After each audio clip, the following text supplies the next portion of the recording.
जी मैं इस वक्त मौजूद हूँ कोट मिठान दरिया सिंध के किनारे, जहाँ पे आबाद आप देख रहे हैं कि भी ये मछली मारने वाले लोग हैं, मछेरे हैं। ये अपने फ्लड के डर से अपने बच्चों को बचाने के लिए, अपना माल बचाने के लिए, जिन्होंने कश्तियों पे अपने घर बनाए हुए हैं, वो लोग पानी के डर से बाहर निकल आए हुए हैं। और यहाँ पे जो है यहाँ कोई सहूलत नहीं है, ना इंतज़ामिया की तरफ से है, ना कोई ज़िले इंतज़ामिया, ना मकामी इंतज़ामिया, ना सियासतदान, किसी की तरफ से इनके पास खाने पीने के लिए भी कुछ नहीं है। इमदाद करो, सानू राशन पानी काई नहीं, सौदे काई नहीं, काई छे काई नहीं है।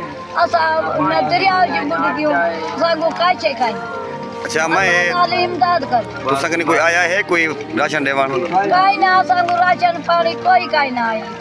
राशन पानी से मजबूर रहूँ, दवाई वास्ते हर शहर जलील तंग है थे, पानी का ही नहीं साफ सब पीऊँ। मेहरबानी करो सन, अल्लाह तरसी करो। छोटे छोटे बच्चे हैं जो अभी मूज़ी बीमारियों में मुब्तला हो रहे हैं, खारिश, एलर्जी, बुखार, नज़ला, ज़ुकाम, जिसकी वजह से ये बहुत परेशान है। इनके पास पीने का साफ़ पानी तक भी मुहैया नहीं है। तो हमारी ज़िले इंतज़ामिया से गुजारिश है इनको अदाला किया जाए और इनको राशन मुहैया किया जाए, साफ़ पानी मुहैया किया जाए, इनके बच्चों की देखभाल की जाए।